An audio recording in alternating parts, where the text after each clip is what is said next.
Hey everyone, welcome to episode 1 of Red Weather Radio, where we discuss culture, politics, and society. I'm Vertigo, and this is my friend Beat.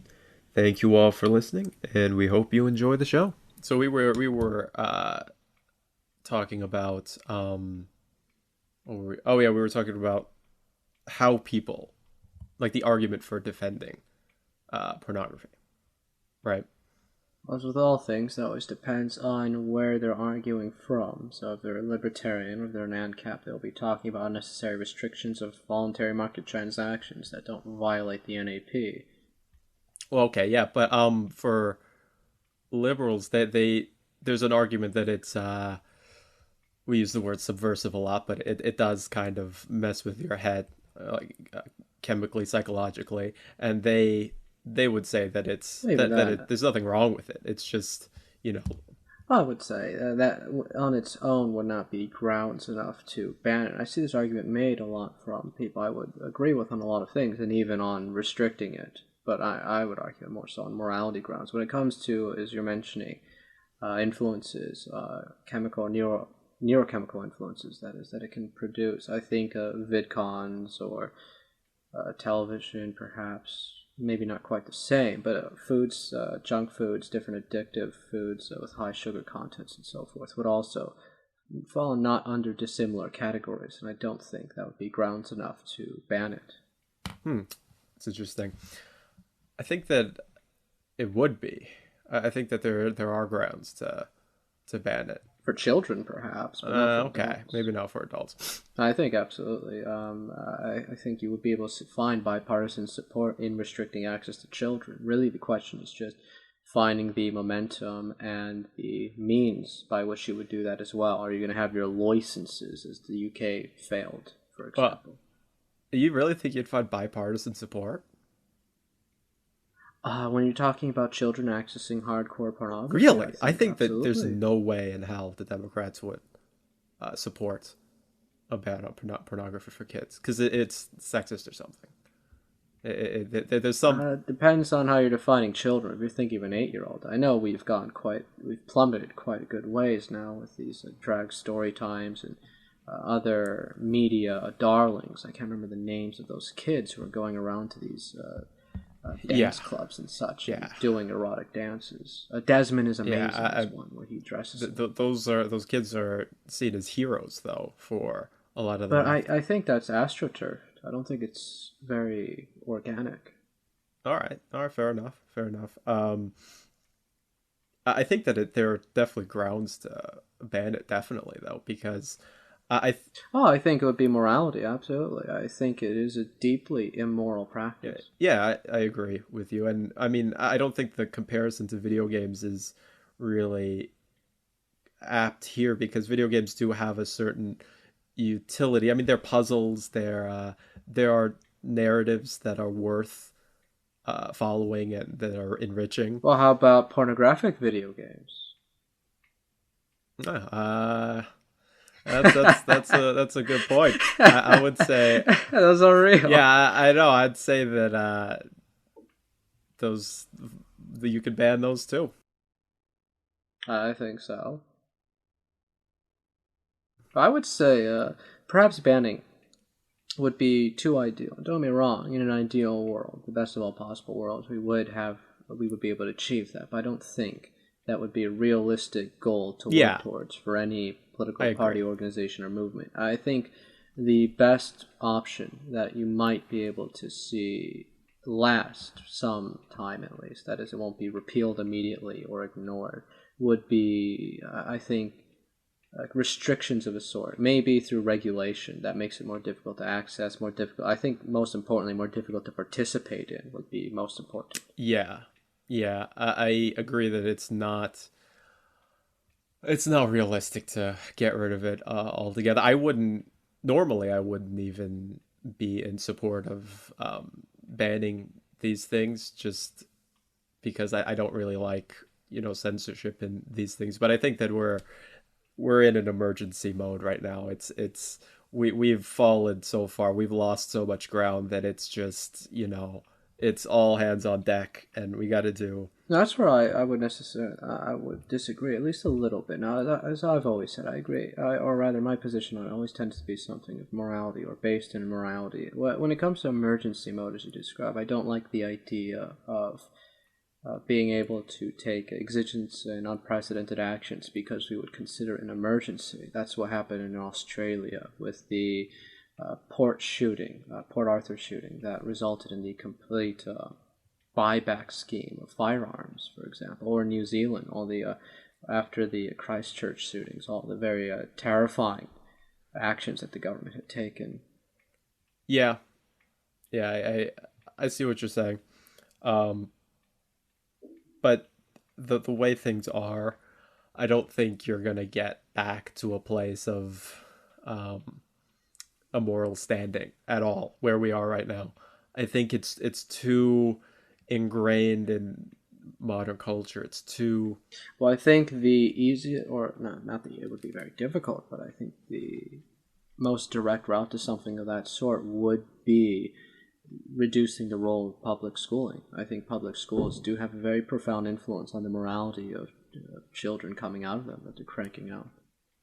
okay. So how would you go about getting rid of public schools in as realistic of a manner Well, it's not as about getting rid of them, it's about reducing reducing their them? Okay. presence. Well, Maybe as a last resort of sort, and that way we can have also better oversight, maybe, if there's less public institutions. But I would say, in the same way that we would used to charter out vessels, we offer charters to all sorts of different institutions, and in a way that we do still make contracts when it comes to building or refine or maintaining infrastructure. I think with schooling you can charter out schools in a way, not maybe charter schools in that sense, but not necessarily charter schools. Schools that you would have contracts with the government, and based off their success or performance, you would renew their charter every time that came around.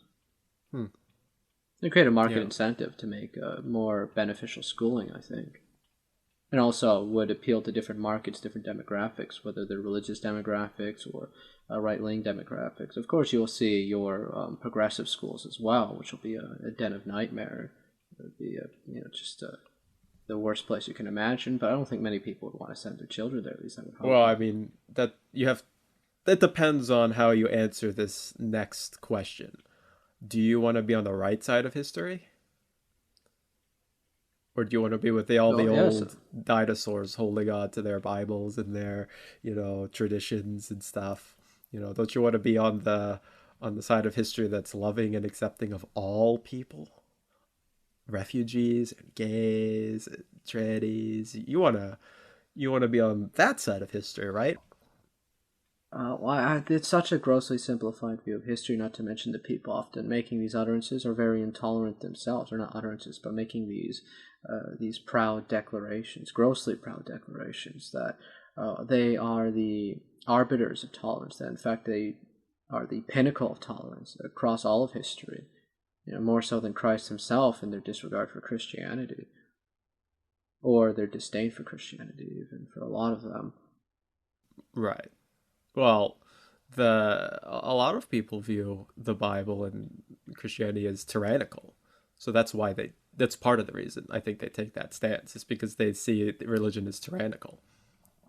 Well, that's a grand irony, considering the New Covenant in the New Testament was meant to be, if you say the Old Testament or the Torah, it was a very profound relaxation of a lot of the different restrictions that the Lord had placed on people in the Old Testament, as well as even when it comes to the Sabbath, for example. Christ remarked that you do work that is necessary if you have to do it. You don't work needlessly on the Sabbath, but if you must work on the Sabbath, then so you shall, so to speak. That's why you would have uh, those who still follow the Torah, for example, back in the past. You would have this phenomenon of the Shabbos Goy, which would be a non-Jewish man who would work for Jewish people under the Sabbath, because Jewish people, especially Orthodox Jews, just Hmm. cannot work on the Sabbath under any circumstances, really. Yeah, I know. I wasn't sure how to Dead air. respond to that because I don't know a lot about the Bible. So Well, I haven't been a Christian for terribly long. You just found that out recently. It's only been about 2 years since I would say I really started considering myself as a Christian, and even then, even less time that I've taken to really initiate myself on the learnings of Christianity.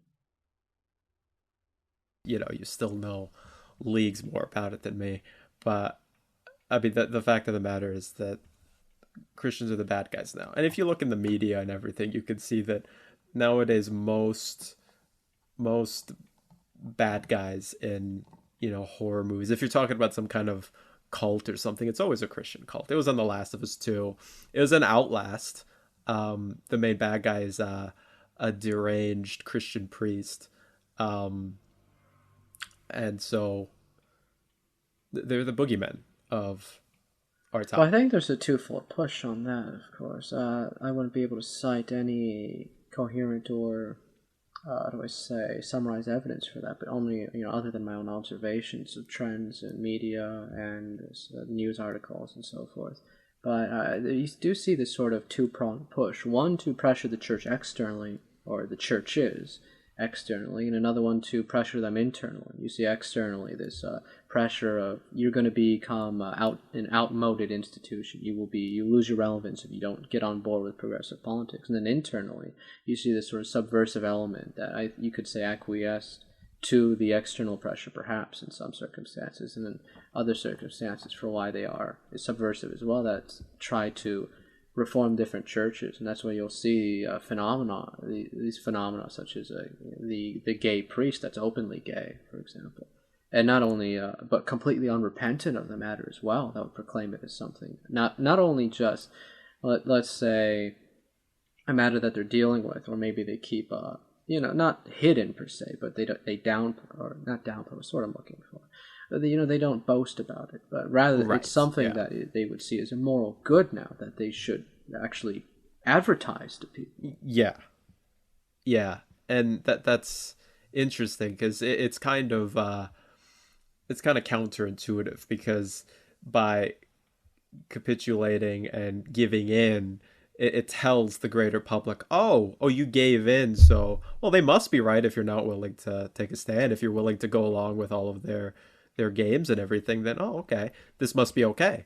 Has the you know one of the founding institutions of the country, they should have, the entire time they should have said no, no, none of this isn't, none of this flies. We're not gonna go with this at all. And I think a lot of people would have been inspired by that. Oh, Um, absolutely. And I might not be a Catholic, but I do see in Catholic circles, you'll see groups who reject a Novus Ordo, so to speak, and cite that a reason for a lot of new interest or new membership in the Catholic Church is in part because it's capitulating to modern times, whereas it used to be a sort of a constant, perennial institution in the way that the Orthodox Church, if you've ever walked into one, it's almost akin to walking into a sort of time portal from centuries ago where they have the old architecture, the hymns and artifacts, and the rigid, or less rigid than it used to be, I suppose, but rigid, what's what I'm looking for, sequences of actions that you ought to conduct, or be, how do I say, hold yourself to when going about matters in the church, whether it's praying or listening to hymns or service or what have you. yeah, there's a lot of value in those old institutions, even for people who don't even like them, or even people who don't think that they like them. I mean, when you get to the point where we are now, you'd like, I think a lot of people would like a break from that. And I think it would have, if you can stay strong, if you can not give in to the political ideology, I think that will just, that could bring a lot of people back. Oh, absolutely. And I think you find, even in this country, there are a lot of people who go to these churches or older looking institutions, not the mega churches. I notice there seems to be an aversion of those, but smaller, let's say humbler churches. You do see a lot of membership in them, and they'll travel from far distances just to attend service at them. So I do think you do see people, even let's say they have the guitar, and I know the guitar is such a Protestant thing, or It's just an instrument. It doesn't have to be a Protestant it thing. it really is a Protestant thing. I've never seen. I don't know why, but Protestant churches always have the guitar. But I don't dislike it for what it's worth. But despite that, or some the guitars from the 19th century, I suppose. Can't remember who was that. There was a few people who invented the modern guitars. We know it. I can't remember their names. It was out of Spain, but that's aside. That's beside the point. What I'm getting at in any case is that these institutions that tend to stand very much in contrast to a lot of their surrounding society, but also have some how do I say perceived or noted constancy with how they've been do attract, well, they are reflective of a perennial and I would say eternal truth that's conveyed to us through the Bible. And I think that does attract a lot of people looking for that sort of thing. I think people are naturally, in fact, well, I can't cite evidence for that other than my own observation and intuition, but I think a great many people are naturally attracted to that sort of thing. Yeah, I agree that people are naturally attracted to it because it suggests safety and community. I think people at their That's a fantastic point. That constancy and that stability, it does contain within it, in its essence, that feeling of stability, a feeling of safety and such. yeah, yeah, and I think throughout history that's one thing that people are always looking for. And if you look at the modern political climate, even people on your own side, I mean, there's no safety there. Like, it doesn't matter what side of the aisle you're on. They're like never Trumpers and things like that. So Well, people don't respond well. there's no. Sorry. People Oh, go people ahead. don't respond well to rapid change either. I don't think at any times if it creates this. What's the? Sorry, I can't. I'm at a loss for proper words today. But it does sort of pull the rug out from under them. They can't ever really get comfortable with anything, and Yeah, you can never feel quite at home either if everything's changing always so rapidly as they have been. I can't imagine what it must have yeah, been like if you're growing up across the last century. Just if you grew up in the 30s, how dramatically different everything is now. yeah. Yeah, definitely. It's well, I would use the word destabilized, and I think that's the best word that you could use for it because there's nothing about modern society today that you could even loosely call stable Oh or yes, I would say foundational. you debase people. If you were to take somebody from, let's say, 30 years ago, just 30, the 1990s, and pluck them and drop them into today, they wouldn't be able to function in society. They'd be talking about punch cards. They'd be talking about it depends on what they're doing when it comes to postage and so forth. Whereas if you read old history in Europe, if you took somebody from the 10th century or the 11th century and dropped them in the 13th century or 12th century, they would function just fine. There's almost very little relative change outside of political boundaries and relations, really. The world has changed so much faster now, it seems, than ever before. Before, I mean, there was a lot of technological shifts and Well, innovations, but technology is more than just the trinkets that we usually associate them with. Institutions are a form of technology as well, as is language. Language is also a sort of technology. yeah, I guess that's true. I think, yeah, no, you're right about that. Yeah, I guess I don't have anything else to say about that. I agree with you. Yeah, institutions and language And have those all the have same also function. changed very rapidly. And those changes, how pronounced those changes are often ignored or not, or say one's attentions aren't placed on that. They look at the trinkets, which don't get me wrong, are also a very profound change, but everything else changing so dramatically too is, I think, would really truly debase a person. I mean, you can't even quite speak or feel comfortable speaking with people. They speak differently. I think you would feel naturally alienated. The language is definitely well. I think we've talked about the language before with how words don't actually mean anything anymore. That there's no set definition for a large amount of words. It seems now, like pronouns and things like they and them. Well, okay, those used to be for Also, generally used for plural, and now we just use them for anybody who doesn't want to be a boy or girl, which also doesn't have a meaning. Well, anymore I think that's either. a very interesting. I think that would do a very interesting point. I have to do a lot more with institutions because, technically speaking, words, language, they've always been subject, or they've never, or they don't truly have meaning, so to speak. Well, when we associate with meaning, it's very authoritative. We would look to these sources that would kind of give descriptive definitions and adhere to them, but it's always been a lot more messier than that. And you always find that or for most words in the dictionary, the definitions don't quite suffice in the whole breadth of their use. You have languages constantly evolving,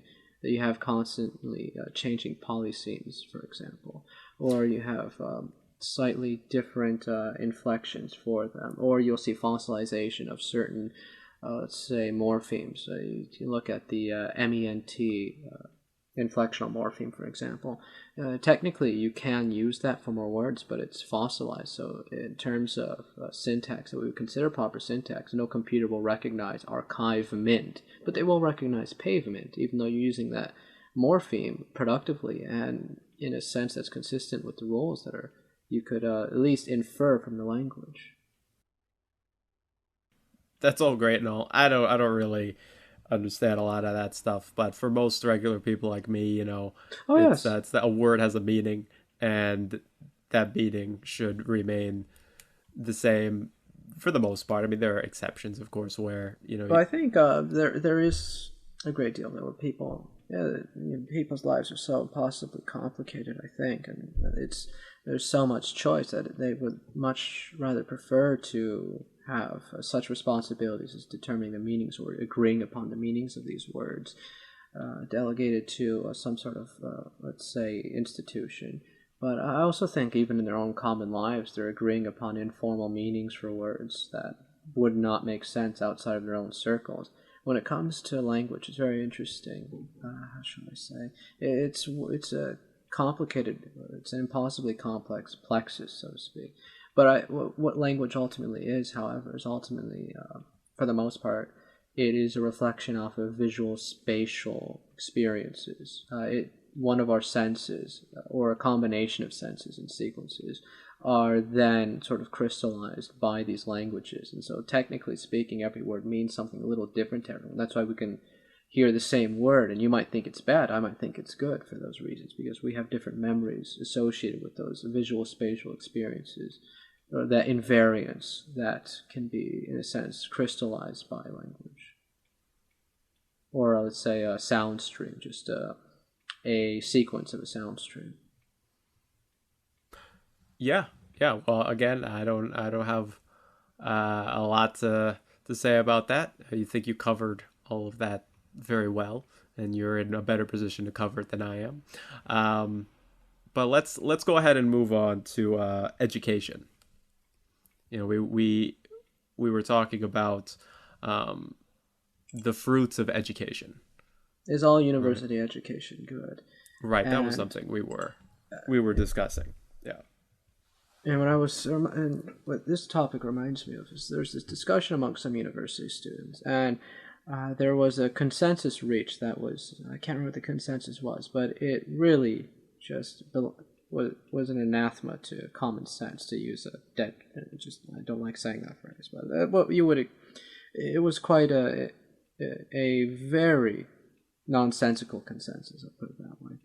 And somebody had commented about it. A university student had mentioned that it shows how ignorant they are, and I had told him no, they are in fact very educated, just not in the way you or I would hope.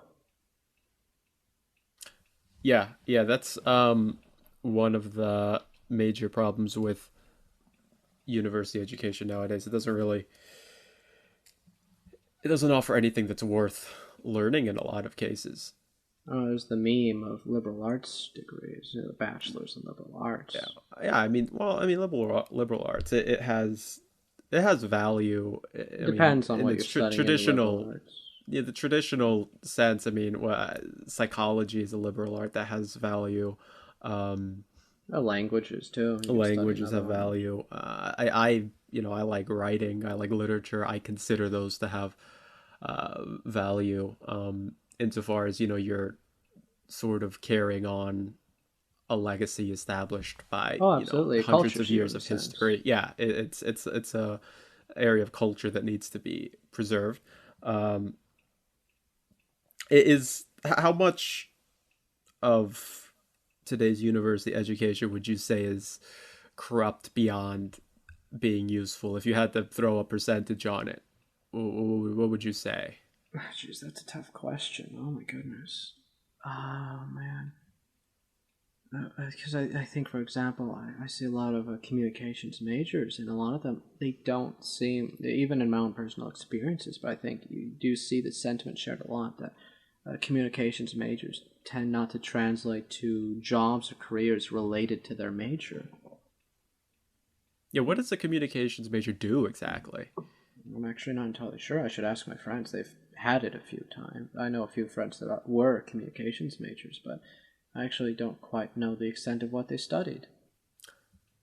Yeah, I know of a couple communications majors too, and one of them, I guess it says something about how education works, but you know he blew through the program, and I mean because the classes are generally quite easy, and Hmm. he was very proud of the fact that he had a 4.0 throughout, you know, his entire scholastic career. He got his degree slam dunk, but I mean it's his classes were pretty softball Oh, classes. I I know mean, the feeling, and I had made the dean's list on one of my last semesters as an undergraduate, and I was taking a particularly difficult major, a major, in fact, that most people drop out of when they switch to, one of those studies majors, or they'll switch to communication. But the whole place was filled with a lot of people who had those majors, who had made the dean's list, and I consider that, I'm not going to, kvetch about it, but yeah, there is that contrast, though. I had to work a great deal harder to actually make the dean's list with my major. yeah, I definitely understand that, and I would never make the dean's list, but I could appreciate the fact that your major, which was also my major, it carries a lot more turmoil, uncertainty, and hard work than a lot of the other um, a lot of the other easier majors, and that it also sheds a lot of light on the mindset of people. And I know you're going to chalk it up to, oh, it's you millennials, but a lot of these people are actually now Gen Z now, where they're Yeah. very proud to have taken the easy way out. They're very happy, like, oh well, you know, I don't have to do anything. Look at me. Look how Yeah, they're not clever I doing my am. generation proud, that's for They're sure. not doing your generation proud. They are following in the footsteps of somebody else's generation, and yeah, I think that that says a lot too. But I mean, I'm sure that there was a time when taking the easiest possible major was seen as something like, wow, I mean, that's not even legitimate. It delegitimized your scholastic career in a lot of ways. I remember actually somebody wanted to take a general education major, and that's just like the most basic, I bare forgot that was even a bones. thing. Yeah, and well, I mean, when I started, that we frowned upon that. That was like, well, that's really a bare bones sort of worthless. Why are you even here? Kind of major. But now it's kind of seen like, hey, actually, this is a legitimate form of education. This is a good major to take if you know you want to cruise, you want to skate by. Yeah, I know. You can take I've this known one. people, and I even met one recently who was taking a communications major for the sole purpose of just wanting to take the easiest major they could think of. They did not, or actually, they were taking only electives, in fact, even though they're in a communications major. And they'd received an academic warning because they were not taking any serious classes. So at that point, uh, I mean, they're just here to get the piece of paper, and that's what you often hear Uh, a and degree has described. It's just the piece of paper that you yeah, get. it's a terrible. So I think that says a lot about how worthless a lot of the college experience is now. Oh, I think so. And in the cases that I was describing, you also find that a lot of vets can have education paid for them, but they're Mm, just interested in the paycheck. They'll be working mm, on the side or what have you, and they'll be making free, not free, well, not free money per se, but they will be generating a pretty penny from just taking the bare minimum classes at a university. They just have to pass them is all, or take a Yeah. certain amount of credits. But they have no interest. They see no value in the degrees themselves, only in the income that's given to them for going to university after leaving the military.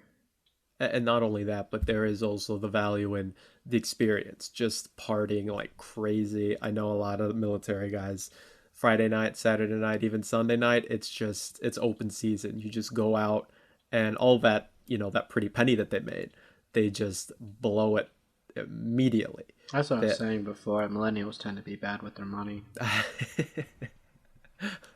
but not all millennials now. Not all, not all, not all. Well, I mean, Just a lot. even if all millennials did that, even if all of them did that, the ones that you see now, they're not always millennials. Now they're old enough to have gone through the service and to have come out and to have started um, following those same Then again, patterns of late behavior. 20s seems to be millennial to me.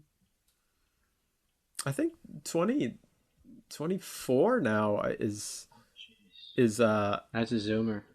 yeah, and Oh. 24 that's old enough to have gone through 4 years. I don't see many Zoomers, but I hope I don't. Oh my. See, you've aged yourself. I'm not gonna cut all of this stuff where you aged yourself No, no, that's out of. fine. You Okay, can know my age. I'm a Zoomer. I've mentioned he's that before. he's a Zoom kid. A Zoomer in my earlier 20s, shall we say. Yeah, I don't know what your attachment to Zoomers is. I don't know why you identify so strongly with them because you're clearly somebody who would probably be better off identifying with the silent generation or someone from thereabouts. It's the generation I'm a part of. You just have to make what you have with it. I'm not going to LARP as some sort of other generation. I know that's not the case. So it's not That's about LARPing. It's about well, I mean, you don't even play Fortnite. Like, are you even a Zoomer? I don't know. I don't even know the Fortnite dances. But Exactly. spiritually in sentiment, my heart is with those who do the Do, floss dance or whatever it do is. you even yeet? Sometimes I do yeet. Oh, Sometimes I do really? yeet. Okay, I I'll didn't know yeet that. objects. I'll say the yeet verb, although not in any formal settings. Of course, it's slang. At least that's how it's viewed. It's just something Okay, fun to say. okay. I've never heard you say yeet. I've never seen you yeet anything. I've dabbed. Oh, that's disgusting. Ugh. Yeah, it's a good way to invite laughter once in a while. Yeah, so Unexpectedly uncultured. doing it. I haven't done it in a good while, but and All right, even that's then, I've good. done it maybe once or twice in a That matter almost had of to course. cancel this entire podcast because I don't want to be associated with somebody who dabs on a regular basis. Not on a regular basis, All but right. unexpectedly, it can indeed evoke laughter in someone, and so All right. I Fair don't mind enough. It's a evoking wild laughter card. in others. Yeah, wild card. That's a good It's a way to wild put it. card. Okay. About education, we talked about whether it's good, whether it has value. We talk a lot about politics, and there's an obvious politicization of college and degrees, and most of that skews left towards Oh yes, Democrats. educated voters is often cited statistic that the educated voters tend to vote Democrat. It's those Right. uneducated hicks that vote Republican. I don't like it. Yeah, well, I mean, it's a really great way to discredit everybody who's against you because, well, I mean, you uncultured swine tend to vote one way, so you It's a must all be a shame bunch too of because stupid people. I've been through the university system and a lot of the most. I don't mean to be disparaging, but so Please do. I do use this sparingly when I say some of the dumbest people I have ever met have gotten degrees. They're bachelor's degrees in universities. Yeah, So I'm not. communications I'm not. degrees. Uh, Communications or general education, as you cite, or some of those studies degrees as well. They're very hyper educated and specialized in such a bizarrely, I would even say, almost useless area. It would be akin to me majoring in tertiary Austro-Hungarian politics when Well, you'd like that though. oh, I mean, it'd be a fun topic. I'd like to study the, Austro-Hungarian Ausgleich a bit more detail after the Hungarian uprisings that the Russians had to participate in putting down. But I'm not going to, I can do that in my own time as a hobbyist. I don't need to use my primary sort or primary allocation of time at university that I'm paying a good chunk of money for as well to study it. That's the thing. A lot of these studies subjects, whether Asian studies, gender studies, what's the gay studies? African studies. African studies or No, Jewish that's not the studies. gay one. No, that's just Yeah, African. it's not the gay, but Uh, yeah, all these you could do in your spare time. I remember some people, however, citing that they would take the studies courses, maybe Jewish studies, because they know the girls take those classes and they're looking for a mate, but that would be it, really. yeah, and well, I think there's also a naive hope that those jobs will start to bleed into those the need for those degrees will start to bleed into society, and they have actually. You see that every college in the United States has Ah, a diversity department, a head of diversity, a vice president, a president of diversity relations and race geez, that's relations. a sort of incestuous industry. It feeds into itself. We're educating people to then educate others, but beyond the university circuit, there's no value in it. Yeah, and I mean, anytime you have the word diversity officer in your Oh, job jeez. description, that it sounds like That's the somebody's gonna thing get now, isn't it? unpersoned. Yeah, somebody's gonna be disappeared and thrown into the gulags or something. It sounds like a Yes. Soviet era It's sort of still not. position. I think I have seen some data on the matter with some of these majors about being able to find jobs that are related to your major after graduation. And I can also cite anecdotal evidence as well, where for those particular major, at least the studies ones, very few find careers that are related to their major. And there are people who do. You can also be a contributor to newspapers or maybe even get a position in some of them, or maybe as an advisor, or what's not advisor, what's I'm looking at, consultant of sorts. But for the Yeah. most part, these are classes offered at universities across continents now, and there's just nowhere near enough demand for the volumes of students they're pushing out. Yeah, and I think this brings to light another serious issue, and the fact that you have students who go into all of these different useless studies, and they come out with their degrees and 40, 50, 60, A seventy lot of them come thousand out dumber dollars than they came in well, because they're regardless, educated to be crazy. they come out with all this debt. They can't find a job. So now you have a large group of disgruntled individuals who now have a grudge against the system that spit them out with no prospects and Well, not decades only of that, debt. why, you can choose universities that aren't terribly expensive. Private universities tend to be very expensive. You can find universities, I suppose, in the Ivy League that are, was it 40,000 a semester, or you can find other universities that are a few thousand a semester. And if you are truly concerned about the costs as well, you can undertake a heavy course burden within each semester and get a bachelor's degree in 2.5 if you really push it, or 3 years, and shave off a year to a year and a half of paying tuition. Not to mention, you can work jobs on the side as well, which I have to help pay for my tuition. And and another thing that's very underutilized, and this is something one of the greatest mistakes as an undergraduate, was scholarships. How many scholarships are just looking for students just to apply for the gosh darn thing? I got it immediately after I applied for them, and I could have been doing that for so long, and I realized how much money I wash down the toilet when if I just had the confidence to apply for a scholarship. There's all sorts of avenues for it, and they're just not utilized, unfortunately. And well, I mean, that the effect of that is you have a bunch of angry young people now, and then you see them go start protesting, Well, down it's a with the bunch of system, people eat who their can't accept pitch. responsibility for their own errors. They chose an expensive university, perhaps, or they chose not to work as they were in university, or wanted to draw out their university life. And I'll see people do this as well, where they'll take 4.5, 5 years because they just enjoy it so much. Or you have that, and you don't have people going for scholarships or a good many different other avenues for trying to reduce the financial burden of university. And there's a lot of programs, even before you can take loans, that try to tell you how to manage that these days. That I think it's a mandatory for a Pell Grant that you have to take it. And still, you see students coming out with, I see, $100,000 in debt. How do you get $100,000? Well, you probably had to retake 6 or 7 classes. You'd have to. I can't. Yeah. Or they went to a very expensive university, but I don't understand why at that point. Well, because it's probably a name. There might be some reputation behind it.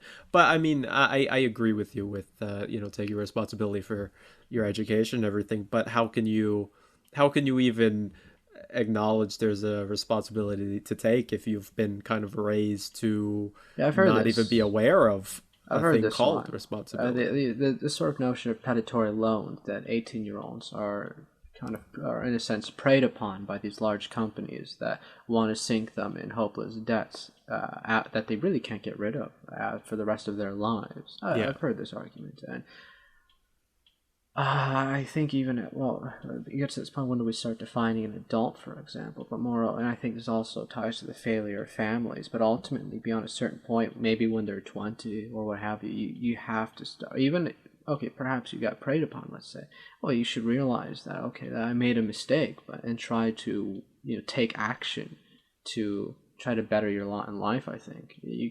Trying to take action in any conceivable way. It might be, this is one thing that is a bitter pill to swallow. It might be much more action, or might be more difficult for some people than others. But as a matter of course, you need to keep your dignity in a sense, or in order to truly better that lot. Kvetching about it isn't going to really fix that issue. Just trying to pray on the altar of Bernie Sanders, please get elected so you can absolve me of my debt, so to speak, I think is a very terrible mindset to have on the matter.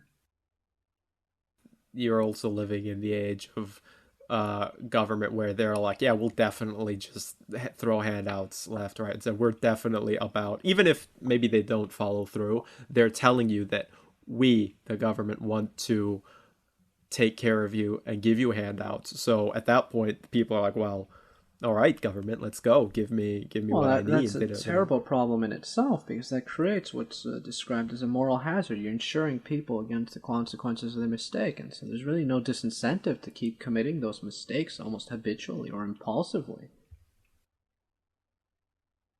On top of that, I think that a lot of people who go into these universities pick up 100K in debt and have a degree in whatever useless field they have. They're also extremely self-centered and maybe even narcissistic to the point where they don't even consider that this is a widespread countrywide problem where a lot of people are doing this. They're just thinking about, well, I've got the problem. It wouldn't be a big deal if you absolved all of the student loan debt because I mean it's just me and a couple other people. Maybe it wouldn't cost that much. So there's a failure to understand the gravity of what they've done too. They think it's just, oh, you just wave your magic wand and then my debt's gone and it's fine. It just disappears. It doesn't matter anymore. It's fine. And they might, I suppose, if I were to play devil's advocate, they would talk about the true value of fiat currency and state that really doesn't have any value, and to try to create.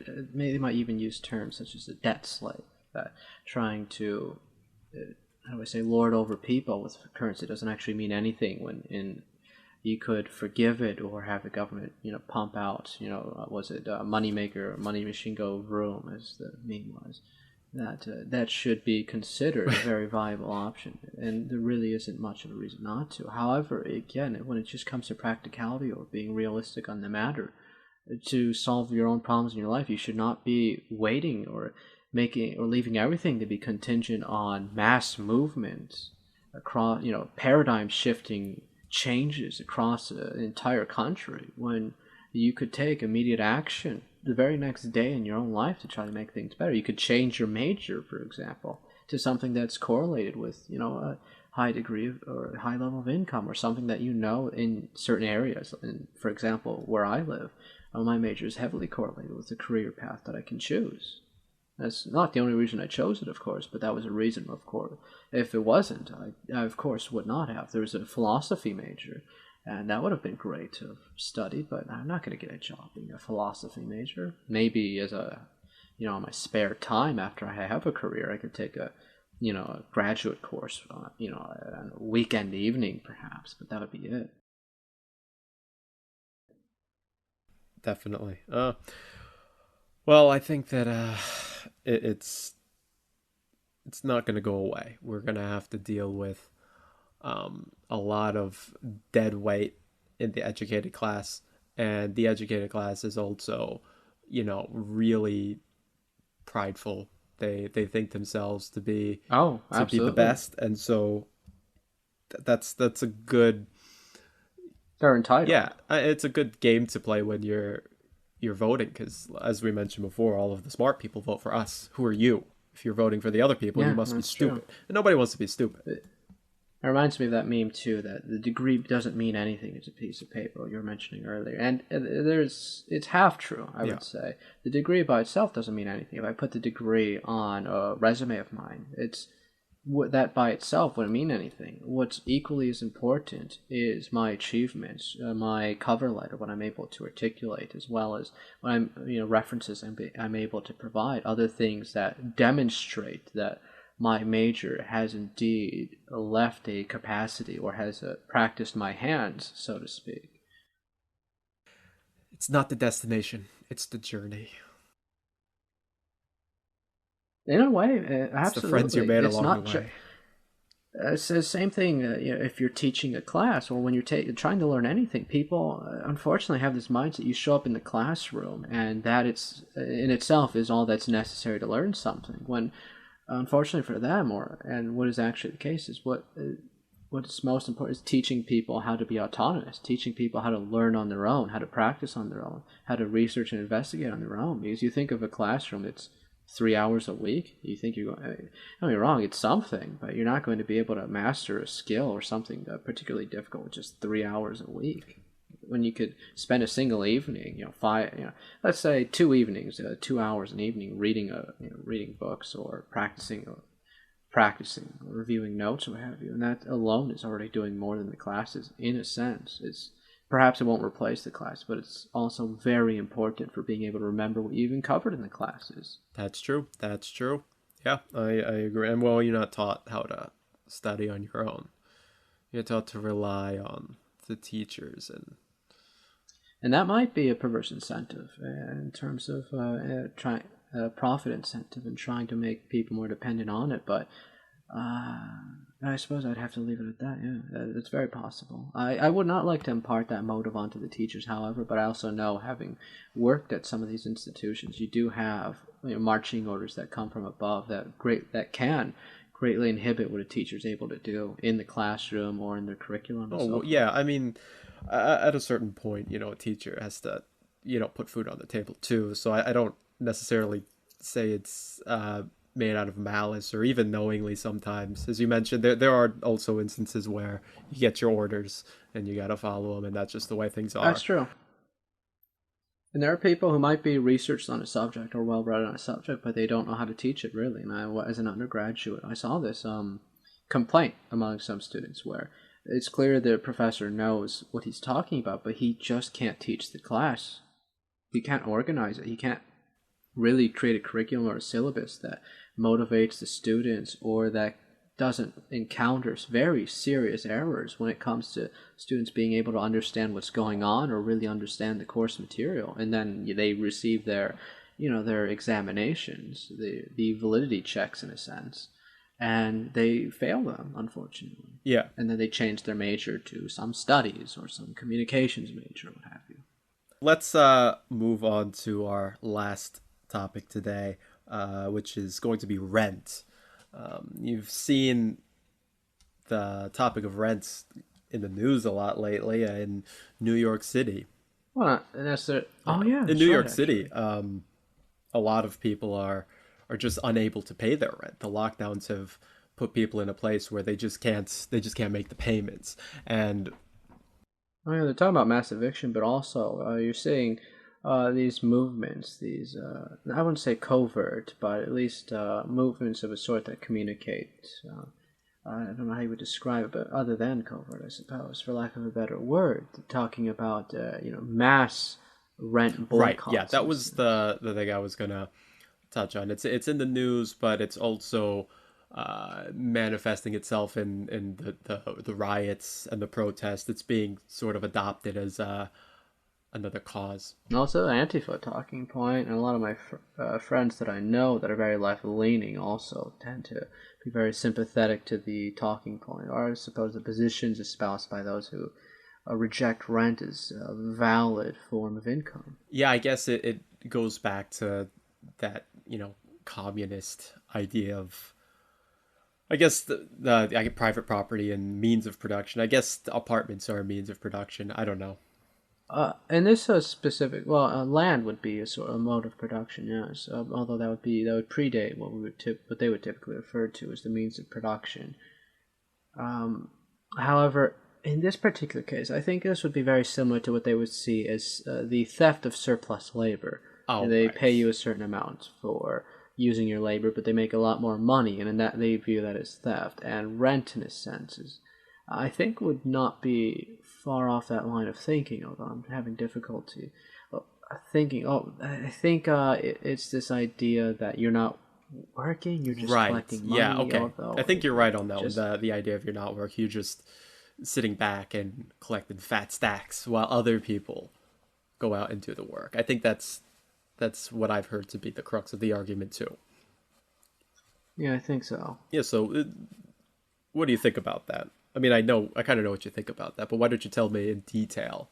Well, I know people who do. I'm a rent. I'm a rentee, but I know people, even members of my family, who own property and rent it. And a big part of that, of course, there's a lot of management that goes into it. Not to mention the initial investments, but also you have to maintain the properties. You have to make sure everything's up to local Right. standards, that it's deemed habitable, and of course you have to deal with all the different tenants and their different issues.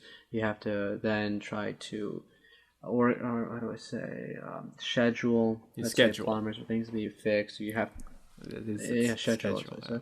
Or you have to schedule maintenance for the building. The roofing, for example, depending where you live, can be a nightmare if it rains a lot. If you have a mansard roof, for example, mansard just is a roof with a double pitch. It looks quite nice, but when it rains a lot, that can be it can cause serious roof damage, especially over time. And China, it's very expensive to do all of this, but also it takes a lot of time. It really is quite difficult to manage everything, I think. And also, these are a lot of the places that are rented, for example. I suppose some of them are built with the intention of being, well, I guess a lot in the cities, but the ones I'm thinking of tend to be businesses or old business buildings that they've held on to. And they retired from their business and shut it down, and now they rent it out to different people. And it's all also, I would say, a voluntary transaction. They're not forcing you to rent with them. Now you might say you don't have the options, for example, but it's quite. I think. Now, this wouldn't be a refutation of the argument, but I would consider it quite ironic that when it comes to speech on the internet, they're quite fine with the private company's line of thinking, where every major speech platform can censor a person and organize to ban that person. But now, when it comes to rent, they don't have the means to own property, their own property. Although I don't think they would like that very much. They how do I say, they strike a ire with that, so to speak. Go ahead. Although, sorry, no, Oh, no, no, I'm it's rambling it's here. perfectly fine, cohesive argument. So that they don't like rent because they perceive it as just sitting back, being lazy, collecting money, but actually it's there's a lot of time intensive labor Yes. and expensive, costly labor that goes into maintaining. Well, and also a lot of investments, and a lot of people maybe they've held on to that property for decades, and for a while it was a long-term investment. The property was, not very valuable to rent, for example. But now, after maybe they had good foresight, maybe it's luck or what have you, but then now it's quite valuable, the real estate that is, and so to rent from there also is a bit costly. But they're not making those investments. They're not going to invest in anything. They're not going to try to raise enough property or to offer to buy anyone's property either. They're not going to go through those efforts. And you might say, well, it's absurdly expensive. Well, maybe you can, which is also kind of nonsense. They're only thinking about the big cities, which is very expensive. But a member of my family owns property in an area of Ohio that back then there was nothing in these fields, and it's still not a whole lot. But now the property is valued at several $100,000, if not close to $1 million. Okay. And it's not in the middle of a city. And I know even houses that are in the suburbs, they're worth it. You can find a lot of them these days, especially if they're maintained. I know people in rural parts of the country who have built their own houses because it's in their family traditions. They came from Eastern Europe, and those properties, even though they just bought a flat piece of land, they had to do the plumbing, electricity, and everything, which is not easy to do. But one of them is a technician, or I think that's the right term for that trade. And he was able to handle a lot of that. And that property, they can turn that around for a very serious profit, but they live in it instead, of course. But these people aren't going to do that, a lot of them. They want to live in, it has to be San Francisco, it has to be Seattle, it has to be Portland. Yeah, you mentioned that earlier about the focus on the cities. So, of course, yeah, I agree that all of the people who complain about rent wouldn't be willing to put in the work themselves to make themselves renters if they were given the opportunity. I don't think they would like what the job entails either. A lot of It these was a lot of properties. hard work, and sometimes you have to deal with people like them who are self-entitled, spoiled Yeah, brats. who will stop paying you money? What are you going to do? They're really Yeah, going to want to do it. exactly. You have to make a lot of tough calls too. People I know who rented properties. In one case, there was a business that closed that was renting, and if they had given them maybe a month or two off, maybe extra, although this person tends to be very generous and very lenient with it, but if they'd given them a little longer, maybe they would have been able to start generating a profit again. But instead, he not evicted them, but they closed up, and that place was vacant for a long time, and that was a lot of potentially lost income had they started generating a profit again, maybe even if a full year passed or whatever. Those tough calls you That's have to actually a make. really good point. Yeah, I didn't even really think about that. Space can go unoccupied for a long time, and you just left holding the shit sandwich. In Yeah. regards to the big cities, though, San Francisco, Portland, Seattle, New York, you do have these calls for abolishing rent. I don't know how that would Yeah, work, but it's because these cities seem to be the first to capitulate and bend the knee, do you see any sort of I'm not saying like an outright abolishment of rent, but yeah, that's a right, but pipe dream. I don't some know how kind the of heck you would do that legislation. outside the Soviet Union, providing Yeah. state housing for Do you see everyone. any governments, if they're already tearing money out of the police's hands, would they pass any legislation to make it easier on rentees and their rent at the burden and put more of the burden on the renters? I know they presently are doing that with the pandemic. They've had a moratorium on evictions. I don't think they would do that in perpetuity. That would destroy No, the I don't local think they care economies, about the and that would local cause economies. utter chaos. Well, not just that, it would cause utter chaos. I think that would eventually spill over into the governor's mansion, and what have you. Whatever cushy place the politicians are residing. But that's what happened with that whole Chaz thing in Washington. They finally started going to the Yeah, mayor's house, and that was when it was too yeah. okay. This This is has not gone too far. democracy They're coming to anymore. my house now. Get out. Yeah, yeah. It's no longer a festival of love. But I what don't else know. could they do? I suppose they could maybe try to create some sort of rent subsidy in the way that they have Pell Grants for universities, some sort of program you can apply for that would assist with your rent payments, perhaps. But I think that would just contribute to prices going even higher, and not dissimilar to how they've done with universities. Again, it's these short-sighted solutions that I think are very. I do emphasize myopic that end up creating a lot more problems than they end up solving. Problems that were easily foreseen, but they were just too zealous or I don't know how you could describe that mindset, but whatever that mindset is, to really notice it, or really, I suppose, accept that. For Even. a lot of the people who are in power, though, wouldn't creating these subsidies and making things harder for everybody, that wouldn't that be beneficial to them? You can put people in even further in a state of dependence on the government, on the subsidies and everything. You can reach a little bit deeper into the lives of the rentees and the renters, because if the renters have to raise their prices and the rentees can't pay with the subsidies, that they're more involved. I don't know if that sounds like a conspiratorial idea.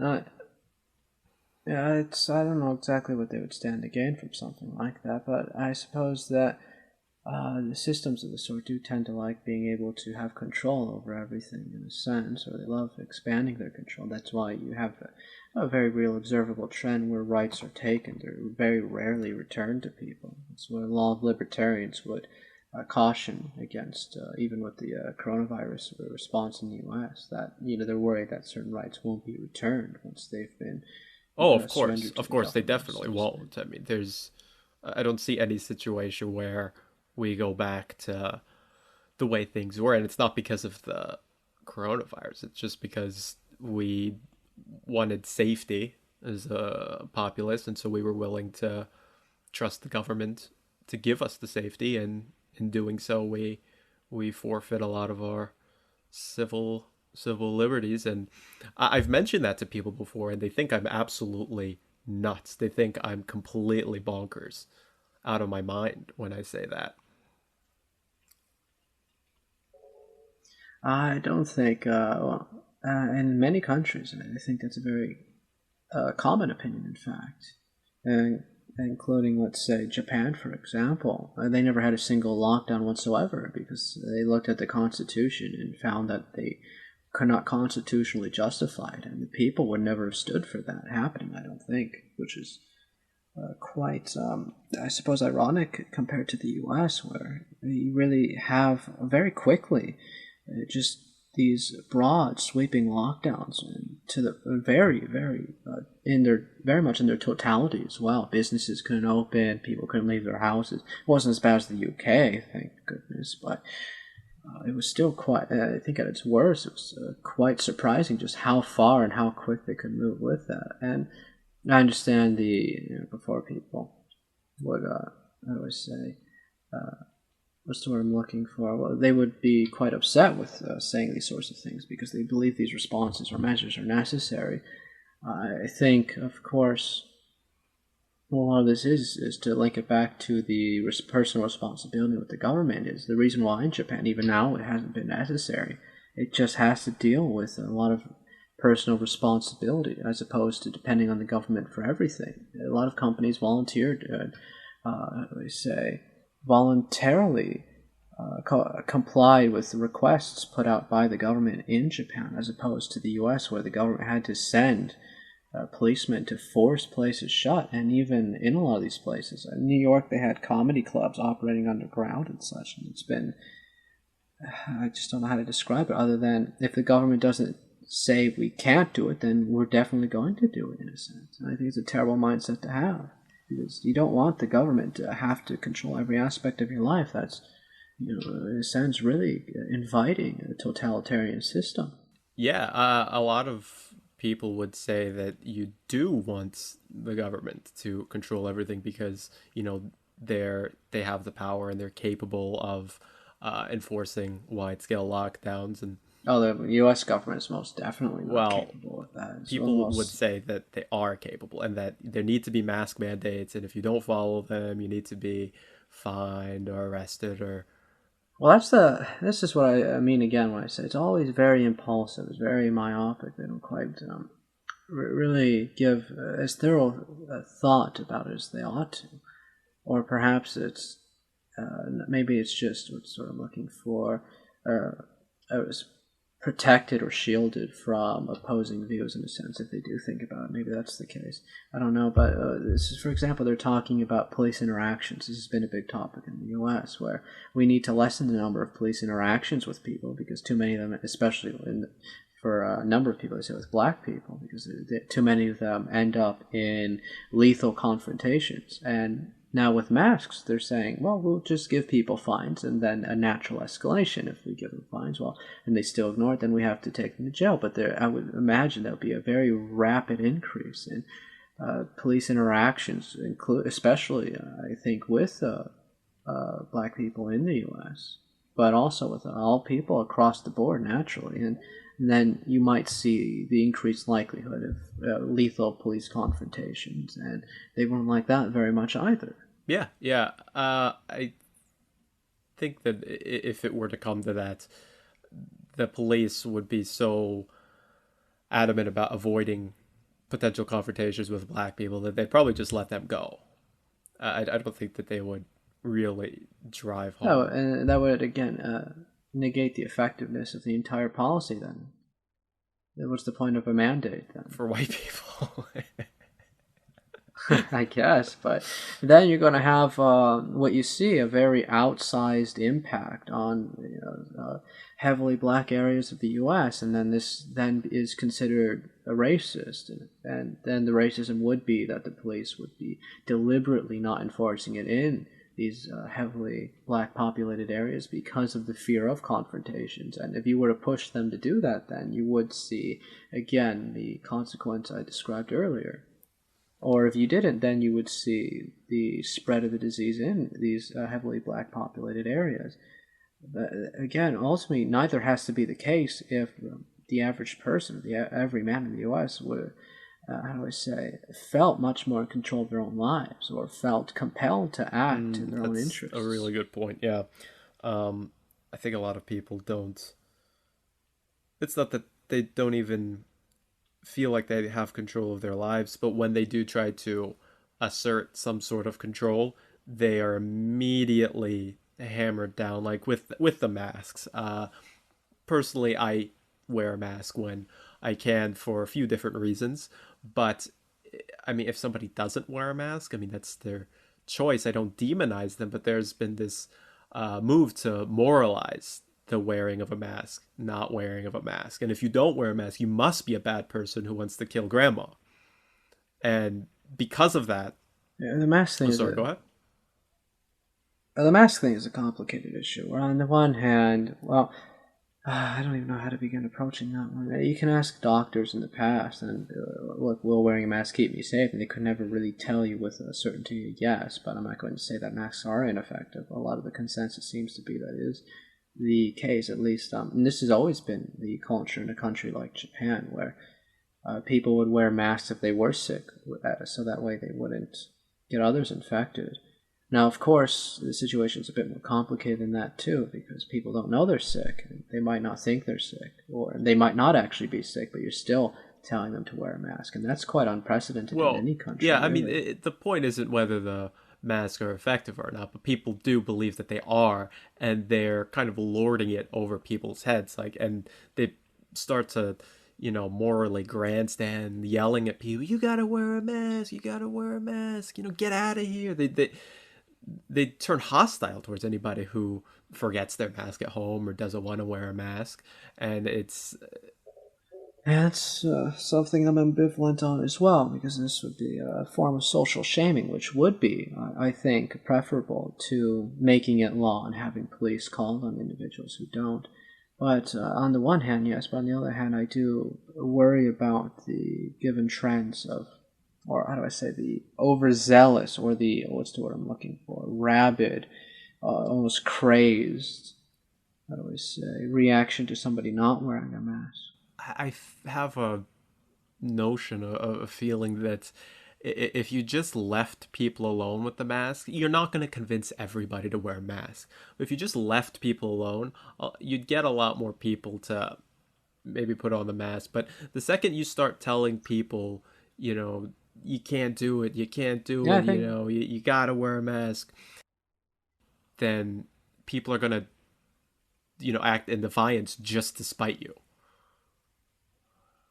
Yeah, that's a fair point, but I think the defiance, at least that I see expressed, is mostly in response to the government, the local governments mandating it, where they think, oh, even people I've seen, libertarians, for example, who are fine wearing the mask and thinks it's proper to wear a mask, they start finding themselves in a bit of a moral, how do I say, find a moral conundrum where should they keep wearing the mask, or they feel uncomfortable, rather I should say, that the government is now mandating that Hmm. masks be worn, and now they start feeling, well, almost to spite it in a sense, or to express some sort of rebellion against that they wouldn't. That's another really good point. And a lot of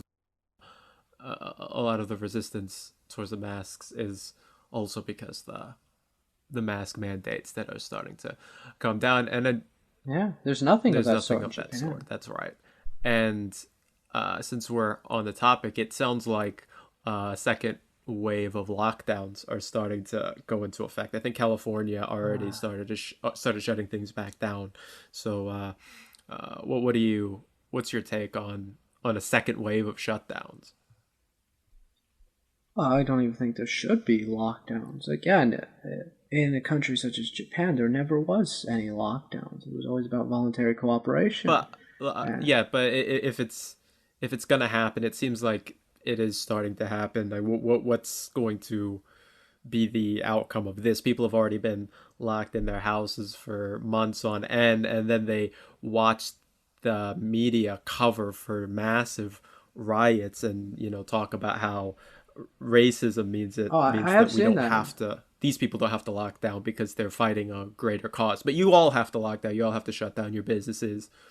No, I've seen many people who are in favor of the protest take the worst possible response to that as well, where they just start trying to justify. They start saying, "Well, actually, there was social distancing, and most people were wearing masks," which I don't know exactly how true that is, but even say that is true, okay, why don't we just not shut down then and have people wear masks and social distance? Why is that not sufficient? Why is it sufficient for 50,000 people walking down a single street, but not sufficient for me wanting to just go outside for an evening or what have you, or take a walk in a That that's public that's park? exactly it. So after having seen that blatant hypocrisy, the next time the government says, "Oh, hey, yeah, we're gonna shut everything down again, go back home," I mean, people aren't gonna take that lying down again, are they? And even if they do, I mean, the Well, economy can't withstand another blow like it did from the first set of lockdowns. It hasn't even recovered from I that. think it's I think it's absolutely lunacy that you see all these countries taking such massive blows to the economy. When again in Japan, the economic damage suffered from the coronavirus hasn't been all that pronounced, largely because economic activity never fully ceased in Japan, and Japan's not quite like is it Singapore? Was it Shanghai? One of those two recently was in the news for a particularly detrimental decrease in economic activity because of their dependence on foreign investment and tourism. Yeah, I think Singapore has a pretty pretty big reliance on both of those things, so that might have been it. Yeah, Yeah, yeah, probably Singapore then, the yeah. city state. Yeah. Well, I hope that we don't have to deal with the shutdown. I'm of the opinion that this virus isn't as bad as it seemed months ago. It seems like there's a lot of false tests. It seems like there's a lot of fudging the numbers. So I'm more worried about the government's reaction to the virus than I am the virus itself. I'd still acknowledge that it's not this isn't an ideal situation and it is dangerous and people will die from the virus, but I don't think it's of the apocalyptic proportions that we were led to believe. Well, absolutely, it's not going to be, and even at its worst projections, it was a 3 to 4% mortality rate, I believe, Yes, and it's much it's less than yeah. that. If you're under 50 and you're in good health, it's less than a percent. It's 0 point Yeah. some odd percent, I recall. And moreover, you do have a lot of, I would say, fear mongering with the descriptions I've seen of the ventilator systems of what you have to go through. But I would be curious in seeing how many patients actually do require a ventilator, because you're also hearing a lot of reports about masses of asymptomatic spreaders, so to speak. If they're asymptomatic and never show symptoms, then it must be quite mild in the long Right. run. Their overall symptoms. I wonder just how many people that has been the And there case were for. also those reports about piles of dirt and mangoes and stuff hitting positives on the tests too. Oh, out of Africa, I I don't know remember that. what Yeah. bearing African tests have on Well, the West, but that's true. in any case, that doesn't seem. Well, there was when the CDC issued their first round of kits. There was it was an acknowledged rampant issue of false positives, and I don't know if they were false negatives as well, but were false positives in any case. They really botched the initial response to it. They couldn't quite get the kit out to as many people, and it didn't work Yeah, properly yeah, either. definitely, definitely. Um, well, I hope that things continue to improve rather than get worse moving forward. I think we could probably end the first episode. Yeah, there's a lot more to say on this. Oh yeah, there's definitely a lot more to say on the subject. They talk about sacrificing people to the economy, and so there is how do I say, a whole discussion about where your priorities lie on such a matter. But I Yeah, suppose be reserved for a different time then. we could probably fill up 2 hours with that discussion alone. But I think at an hour and 15 or so minutes, we can wrap up the first episode of Red Weather Radio. All right. It was great to talk to you. Thanks for being a part of it. Thanks for joining it. And Likewise. yeah, let's get together and do it again real soon. To anybody. Спасибо, Oh, мой друг. okay. All right, there you go. For anybody who does ever listen to this, thank you for Дякую. yeah, what he said. Thank you for listening, and I hope that we make many, many more of these in the future.